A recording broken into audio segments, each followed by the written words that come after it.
날마다 말씀과 동행하는 동행 묵상입니다. 8월 8일 금요일이고요. 스가랴 3장 1절에서 10절 모든 것이 다 은혜입니다라는 제목입니다. 성도 여러분, 오늘은 스가랴 3장 네 번째 환상에 대한 말씀과 해석에 대한 본문입니다. 두 문단으로 나누어서 또 보겠습니다. 첫 번째 1절에서 5절까지 말씀인데요. 1절 대제사장 여호수아는 여호와의 천사 앞에 섰습니다. 그런데 사단이 대적하죠. 사단은 그가 하나님의 일을 감당할 자격이 없다고 정죄합니다. 여호수아서는 여호수아서의 여호수아가 아닙니다. 유대인들에게 흔한 이름으로서 동명이인이죠. 그러나 하나님은 2절 그를 택하셨기 때문에 사단을 책망합니다. 여호사를 붙잡아 주시는 거죠. 방어해 주십니다. 3절 그가 더러운 옷을 입은 것도 사실입니다. 그러나 하나님께서 그 옷을 갈아입혀 주십니다. 그 의미는 죄악을 제거해 주셨다. 이런 영적인 의미가 있는 겁니다. 그리고 그에게 아름다운 옷이 입혀지고 뿐만 아니라 5절에서 정결한 관이 그 위에 씌워집니다. 무슨 말입니까? 하나님은 은혜를 베푸시는 분이십니다. 사단은 우리의 죄와 죄책을 이용해서 우리를 좌절시키고 우리가 성장하고 하나님의 성전되고 그분의 도구 되는 것을 방해합니다. 너는 안 돼. 너는 자격이 없어. 그러나 잘나서 훌륭해서 하나님 일 하는 사람 없습니다. 하나님 앞에 서거나 하나님의 일을 하는 것에 대해서 하나님의 은혜로 하는 겁니다. 그분이 우리가 더러운지 아십니다. 그리고 옷 갈아입혀 주시고 관을 씌워 주신 결국 예수님의 대속과 보혈 앞에서 회개하는 성도들에게 주어지는 아 은혜로 감당하는 것이지 이 하나님께서 세속과 구원의 멸관을 주지 않으면 아무도 그거 할 수 없는 겁니다. 대제사장이 뭐 하는 사람입니까? 하나님과 백성들을 연결하는 일이죠. 그러니까 이 시대에 지금은 예수님 이후에 지금 이 시대는 만인 제사장의 시대 아니겠습니까? 이제 종교개혁 이주의 개신교는 로마 가톨릭이 주장하듯이 신부가 특별한 존재가 아니에요. 하나님 백성입니다. 다 같은 그리스도 안에서는 율법이 아니라 모두가 왕 같은 제사장입니다. 그분 앞에 직접 예배할 수 있고 나아갈 수 있으며 뭐 때문에 하나님이 옷을 갈아입혀 주신 은혜 때문에 이게 이제 복음을 예표하고 있는 사건인 것이죠. 그러므로 우리가 어떤 직분을 받을 때나 또 그 직분을 감당할 때 우리 가운데 수시로 더러움이 있어요. 그래서 해야 되는 건 뭡니까? 회개예요.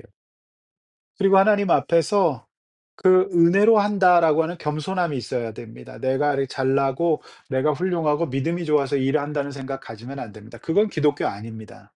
그건 율법입니다.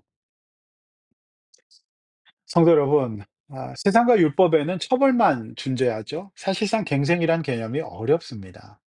그러나 기독교 안에는 이처럼 대속이 존재하고 은혜가 존재합니다. 그러므로 우리가 날마다 우리 자신의 연약함과 더러움을 회개하고 영적인 새 옷을 예수 안에서 입으면 그것으로 족합니다. 이 모든 일이 하나님께서 스가랴 때부터 계획하시고 평소에 해오셨던 일이고 그 일 그대로 예수 그리스도를 보내셔서 대속해 주신 겁니다. 은혜롭죠. 감사하죠. 사단은 우리를 더럽다고 정죄할 거예요. 더럽지 않은 사람 없습니다. 그 정도 차이는 있을지라도 거의 합격이란 게 없죠. 합격을 해야 합격인 것입니다. 그러니까 다 죄인인 것입니다. 근데 대속 앞에서 은혜 앞에서 우리는 가능한 것이죠. 성도 여러분, 벗어야 될 죄는 무엇입니까? 또 사단에게 정죄당하여서 '나는 못한다. 안 된다.'는 생각이 사로잡혀 우울한 상태를 지속시키고 있지는 않습니까? 오늘 하나님의 은혜를 묵상하시면서 회복되시기를 바랍니다. 그러므로 우리 마음 최고의 치료는 아 이 세상 어떤 방법보다도 근본적인 치료는 저는 오늘 이런 말씀 묵상과 기도라고 생각합니다. 둘째 6 절에서 10절 하나님 말씀인데요. 이제 우리가 주목해야 될 것은 다름 아닌 말씀 하나님의 도입니다. 그래서 이제 이렇게 의롭게 된 사람은요, 은혜 받은 사람은 하나님 말씀대로 살고 싶어져요. 더 이상 그분께 배신하거나 상처드리고 싶지 않습니다. 최대한 그분 뜻 가운데 살고 싶은 생각이 들 겁니다. 사랑을 받았고 은혜를 받았기 때문에 그렇죠. 그래서 악을 행할 것이 아니라 선을 행하고 말씀대로 사는 삶을 추구할 수밖에 없습니다. 그러면 하나님 우리에게 언제나 왕래하시죠. 하나님 우리와 함께 계신다는 겁니다. 하나님 왕래하시는 삶이라면 모든 것이 보장된 삶이 아니겠습니까?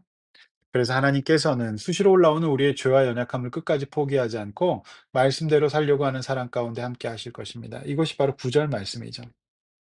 내가 거기 새기고 죄악을 제거할 것이다. 10절 만군의 여호와 그분의 초대를 거부하지 마십시오. 포도나무와 무화과 아래로 상징되는 풍성한 삶을 사시기를 바랍니다. 기도하겠습니다. 하나님 아버지, 우리는 은혜로 삽니다. 우리는 참 부족하고 더러운 죄인임이 분명합니다. 그럼에도 불구하고 날마다 하나님의 은혜 앞에서 옷을 갈아입고 새롭게 시작하게 하여 주시고 하나님은 우리에게 옷을 갈아입혀 주실 뿐만이 아니라 면류관까지 씌워 주셔서 감사합니다. 그러므로 언제나 복음의 은혜를 자랑하고 드러내는 신자 되게 하여 주시고 율법의 세상 가운데 머물러서 지옥 살지 않을 수 있도록 우울하지 않을 수 있도록 도와주시옵소서. 오늘 이 말씀을 듣고 묵상하는 모든 성도들의 하루의 삶 가운데 새 옷 입은 자로서 살아가게 하여 주시옵소서. 예수님 이름으로 기도합나이다. 아멘.